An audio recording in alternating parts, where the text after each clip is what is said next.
All right, so in this video today, we're going to be talking about three options that are features that you can use in Digital Performer. The first two are pretty similar to each other and are just commands that you can run in Digital Performer. The other one is a few extra steps, not too many, but it's more of a workflow if I had to put a genre on it. I'm going to try not to get blinded by the sun here. But anyways, these particular options we're going to talk about are going to be called repeat, the repeat command in DP, the duplicate command in DP, and then finally we're going to be talking about this loop-based workflow using clips in Digital Performer. So I've got a pretty simple project open in the DP program at this point, and honestly this is going to be a very simplified way of going about things and showing this.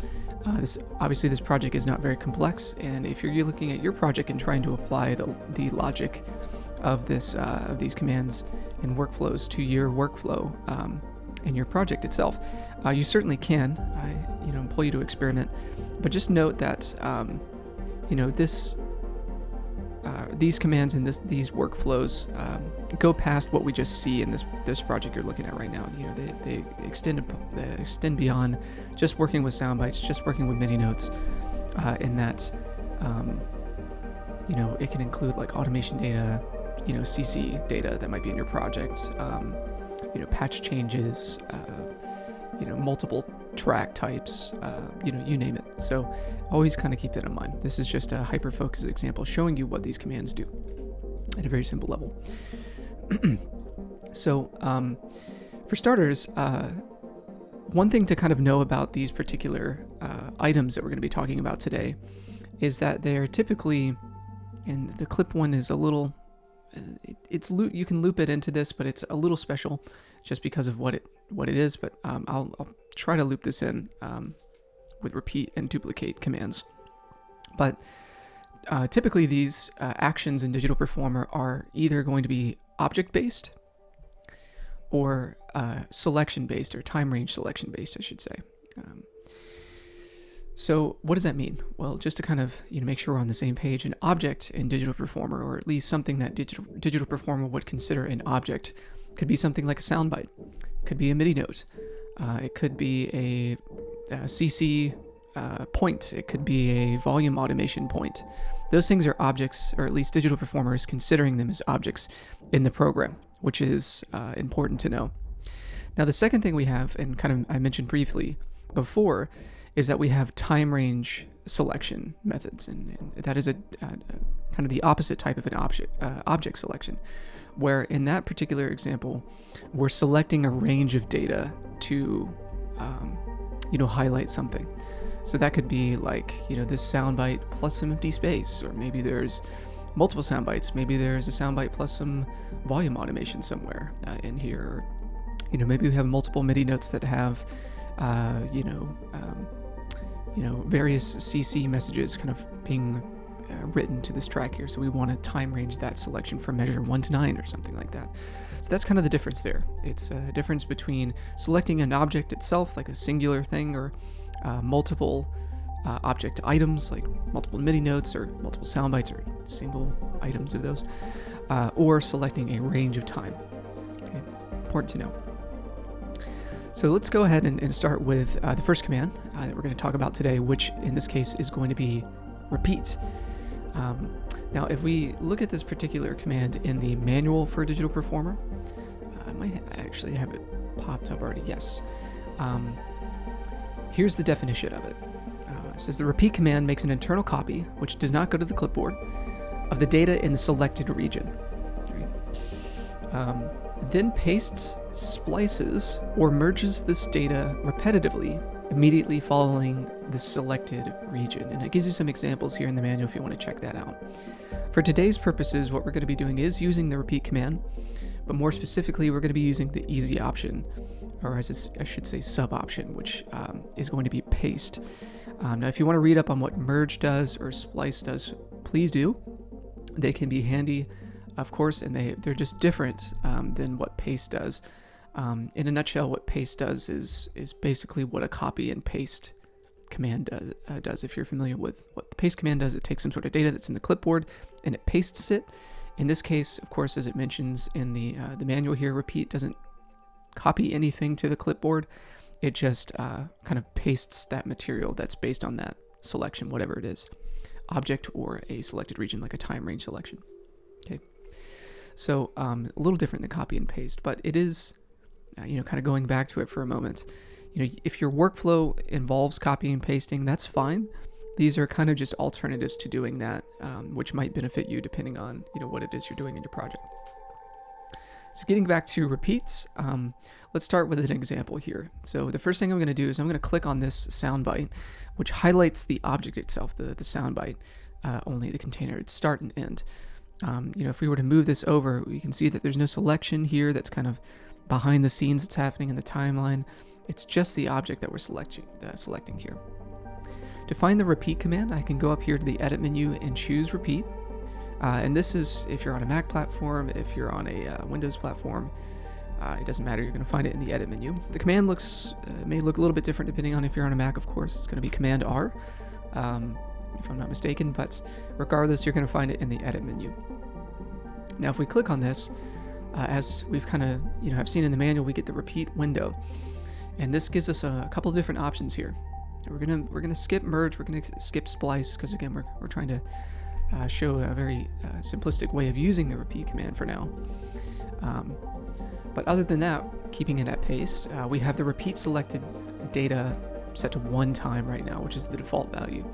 We can set this to any value that we want, but for this demonstration, I'm just going to keep it at 1, and I'm going to hit OK, and we're going to see what happens. Okay. So you can see here it just pasted that particular soundbite right after the end time of the actual loop here, right? So if I keep doing this, with repeats over and over again, it's just going to do the same thing, and that's great. But let's say you want to do it, multiple times. Well, again, that's where that kind of option comes into play, where you can specify how many times you want this command to essentially execute. So if I say 4, it should paste that 4 times, which we can see that has happened. So this is a really handy feature if you're trying to take some sort of part that is going to be very repetitive. For example, this is a good use case in that this is just a drum loop that's playing over and over and over again. Right, and let me turn off this background music here for a moment. Okay, so it's this drum loop playing over and over and over again. It's 4 measures. So that might be something that, maybe I'm building a song and I just want to get the drum part out like X amount of time. So I kind of have this constant rhythm while I might work on something else, like maybe this piano part down here or something along those lines. So if you have a kind of a preconceived idea of like how many times you would want to repeat something that might be a repetitive part in your song, then I think the repeat command can be really useful for that. Now, the same thing would happen with MIDI notes. If we select this collection of MIDI notes and then just use repeat, I'm using the run command option to do this. And then we hit repeat 4 times in this case. It's going to just take that collection of notes here, those 4 notes, and basically paste them 4 times. So we have 1, 2, 3, 4 times, right? Now that's an object-based selection method. What if we do a time range selection method? Well, it's going to be a little bit different for if we were to just use the mouse tool. If we try to do the same thing with our instrument track here versus our instrument track versus our audio track, we'll have to use a bit of a different tool to make this happen. So to keep things consistent, what I'm going to do is I'm just going to temporarily switch over to the I-beam tool to use it for both tracks. So with the I-beam tool, if I then, say select a range of data on both tracks, just to make it simple, I'll start at measure 9 and highlight back to measure 1 for both tracks. So it selects, kind of everything in that time range. And let's do a repeat and see what happens. And this time I'll do it just 2 times. Right? So you can see it did exactly what we wanted it to, but it incorporated this empty space. And this is the difference that we would see using one of these commands with the time range selection. Again, kind of going back to it, with the object selection, it's just focusing on that object or objects that have been selected, right? We don't really select anything in the timeline. It's more just, in terms of like a range of time, it's more that we're selecting just individual objects. But using this I-beam tool in this case, where we've selected a range of data from measure, in this case, from measure 1 to 9, it incorporates everything in that range, including empty space. So that's why we see, the soundbite and the notes being pasted again, but also the empty space. And technically, it pasted this empty space here. Of course, there's nothing after, measure 25 here, but you can assume that this is basically what the information is that was pasted, because it mimics exactly what we're seeing to the left of it. So that's going to be pretty important to know, especially if you're going to be using repeats and using time range selections as opposed to object-based selections, but pretty straightforward. Now let's kind of undo this action here. That about sums up repeat, at least the paste method. Now again, just to encourage you to check out the manual, please do, and look at what merge and splice options do. They can be really useful for blending data or merging data, or kind of splicing data together that might be pre-existing in your project when you want to use something like repeat to repeat a part or a note or something like that within a pre-existing section. And that's kind of a very simplistic overview.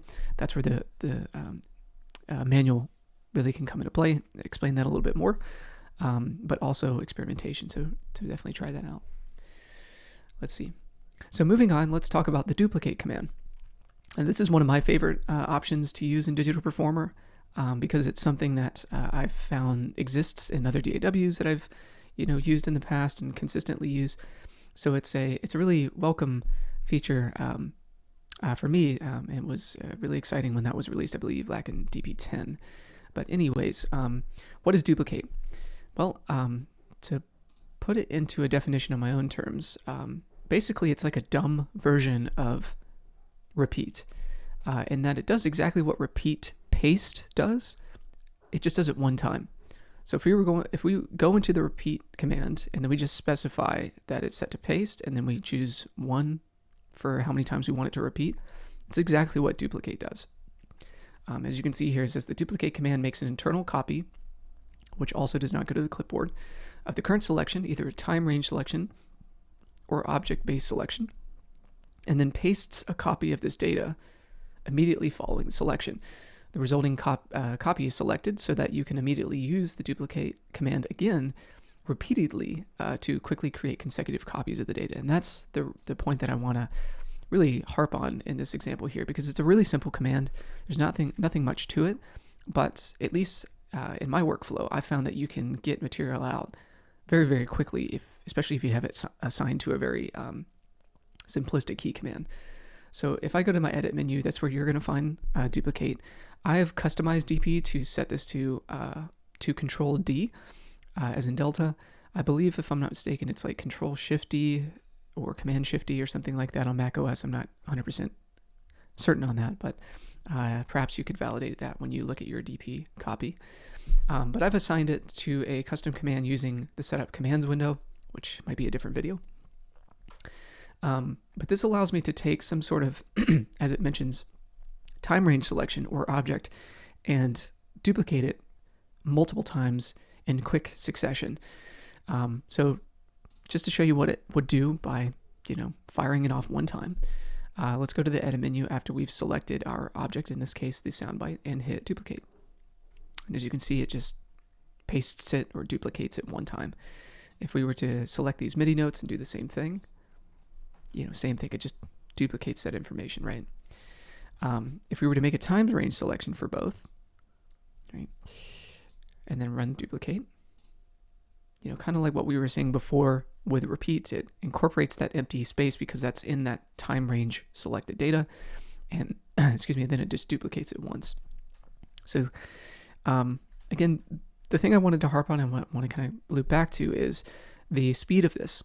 So this may be something that you don't utilize in your workflow. Maybe it's something you want to try, but I find this is a really quick way to get information out that I think is faster than repeat. Again, assigning it to Control D, if I select an object, in this case my drum loop, let's just say I wanted to get just a random amount of copies down. So I just kind of have this bed of a drum loop playing in the background. I'll just hit the command like multiple times, right? As I zoom out, I just quickly in succession, hit that command, and it just pastes all that material down. I don't have to worry about going to the edit menu, choosing repeat, and then kind of like, brainstorming how many times I need to like repeat this material and come up with a number.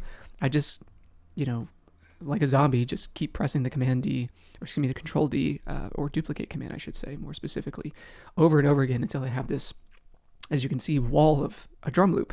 Now this may be something I have to go back and change. Maybe I don't want to have this drum loop playing forever, but it gives me like a really solid foundation very quickly that I can start working with and focusing on other parts. Same goes for like MIDI notes. Maybe this passage here, these 4 C notes are something I'm going to use consistently. Maybe it's a bass line or something like that, and I just want to like quickly get that material down. I could just do that. Depending on how good I am at like counting my measures out. It's a little hard to see right now because of the sun, but maybe I'm like, okay, I wanted to get at least 8 bars down, 9 bars down, 16 bars down, whatever it may be, and then I'll just like select that data and repeat that multiple times if that's going to repeat itself. So it's a very quick way of generating content that's very repetitive in the DP program, that I found has really worked for me in establishing ideas pretty quickly, especially repetitive ideas, and focusing on more important parts that maybe I need some more time on, like a lead or,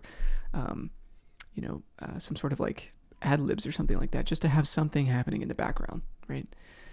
Now this happens the same way with object-based, time range selections too. So, feel free to use that to your advantage as well. The other thing I'll mention before I stop talking about duplicate here is that assigning it to this command, in this case Control D, and this is probably muscle memory, but my hands are so close to the undo key that if I happen to overdo the amount of times I'm duplicating something, I can just quickly switch to my other finger here while still holding down the control key and just undo at will. So I'm kind of like constantly duplicating and undoing over and over again. It's a really useful workflow, in my opinion, so I encourage you to use it. But that's about it for duplicate. It has its workflows. I think it can really enhance your speed, especially if you're working with very repetitive sections. But that's about it when it comes to duplicate. Now let's talk about the last topic in this particular video, and this is this quick loop-based workflow. Now this may not be for everybody, and it does employ the use of clips within Digital Performer, but I do want to make kind of a small note. I'm going to bring down this window for a second so I can see. There we go. So this particular workflow, like I said, may not work for everybody. And again, it uses clips. So what exactly are clips? The first thing I encourage you to do is check out the manual. It does have a pretty in-depth clips section. And I'm not talking about the clips window, which is an edit window. I'm talking about clip containers themselves. And this is a misconception that I see folks, essentially getting confused with is, if I'm asking you to use a clip, do you mean the clips window, or like, do you mean like a new clip in the clips window? Like, what exactly do you mean? When I say a clip, I'll say clip container to make it more specific. But in reference to what this workflow uses, we're going to be talking about clip containers. Clip containers are not the clips window. You use clip containers within the clips window in these various cells here. So if I hit a new clip, then that has created a new clip container. But the clips window is just a editor window, and more specifically allows you to use more of a loop-based workflow that happens to also use these clip containers. So they're not mutually exclusive, even though they do utilize each other. So if that makes sense.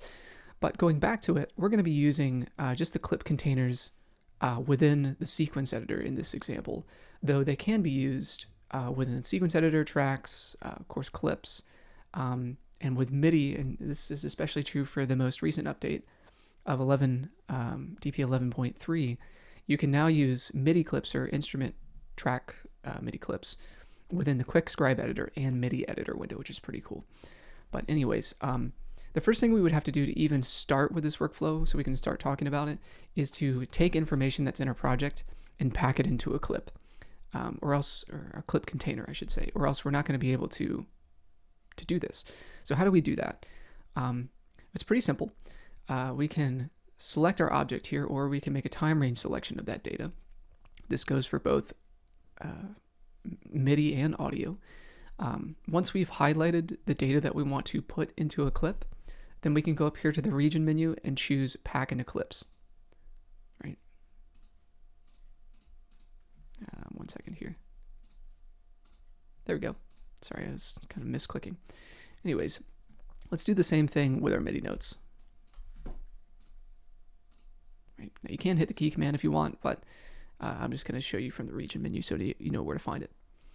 So just for starters, you can see that there's a bit of a difference in how these items now look. The soundbite looks similar, but the container itself, the way it's shaped, the color even, is a little bit different. This would be what a clip container looks like. The MIDI looks way different though. It's no longer kind of loose leaf MIDI that's in your timeline. It's now in this kind of nice package, this clip, this square, if you will, that exists in your timeline that you can move around pretty easily, right? This MIDI region. So this is what a clip is, if you're not familiar. If we were to double click on either one of these clips, it opens the clip editor, which shows us the content of the clip, gives us kind of the start and end time of like the content and the clip itself, and gives you some extra features there. But we're not going to worry about this too much. It's just something to be aware of in the event that you need to go in to these clips and edit something. But once we've packed this information into a clip, now we can take advantage of this kind of quick loop feature that the clip containers themselves have as an attribute. And to do this, it's really simple. We just take our mouse that's set to the pointer tool, and we hover our mouse over the top right corner of the clip that we're trying to quick loop. You can kind of see it, but right now it's a crosshair symbol. If I put it on the top right corner, it turns into this kind of bracket symbol with a half circle arrow pointing back, indicating a loop. And once your mouse is there, we can just click and drag to the right in the timeline, and the material loops as many times as we decide to click and drag and move that into the timeline. And that's it. Now it's sufficiently been looped. Let's see, 1, 2, 3, 4 times. And there's kind of ways that you can figure out what that, like how many times you're looping and like what the loop material is and all that good stuff. And I'd say there's 2 major factors and attributes that will kind of give it away. First and foremost, and it might be pretty obvious, is the color. If you look over here, this kind of side of the clip that holds the actual source material is a very bright and light color, as opposed to anything kind of after that point when the official source ends and it starts to repeat itself. Then it's kind of a darker colored. So you when you see something like this, basically this material in this section from measure 5 to 21 is the copy, the looped material that's repeating over and over and over again. Whereas this is the source. You may also have noticed that if we kind of click away from the selection here for a moment, we have these kind of indicators at the top and the bottom of our clip container itself. These indicate the start and end times of that looped section. So whereas this was for measure 1 to 5, that's 4 measures worth of information. After that has been looped, it's just kind of giving you almost like time indicators of when that loop repeats itself from start to end. So it's another 4 measures and then another 4 measures. So it's kind of a quick way to see that when the material is being looped or not. Right? Same thing with MIDI tracks. We just click and drag just like that, and we can see that the color kind of situation applies, and that this side is a bit lighter, this side's a bit darker, and we kind of have these like notches here, these indicators of that kind of looped section that's happening over and over again. So this particular workflow is really easy to set up. It involves a few more steps than something like duplicate or in some cases even repeat, and is very specific to the clip-based workflow. So you may never find yourself using it, but if you do use clips regularly, or you're interested in attempting to start using clips in Digital Performer, I encourage you to check this feature out. It's really handy and can be a good alternative to these other features like duplicate and repeat, given your workflow, for whatever that is. I will say that this is probably more of a loop-based workflow. You might find yourself using this kind of quick loop feature in, but feel free to experiment. That's the great thing about this stuff. It's kind of meant to be broken with experimentation, and broken not meaning like bug broken, but more like experiment and see what you can kind of come up with. Let's see. Is there anything I wanted to mention about this? Oh, the last thing I think I would like to mention about this particular workflow is that there is kind of an opposite option of looping a clip kind of backwards. It kind of depends on the start and end time of the clip, to be honest. So as you can see here, I'm not really able to loop it backwards at this point in time. But given the constraints of like where the contents of the clips start and where they end, there may be a use case for you to loop a clip backwards, essentially. But in my example, and examples here, it's not going to work for me. So just wanted to add that as a side note. There is kind of a possibility for you to loop it backwards in some cases, but it's kind of if there's like material that's like already there, if that makes sense. I'm gonna see if maybe I can give you an example while we're at it.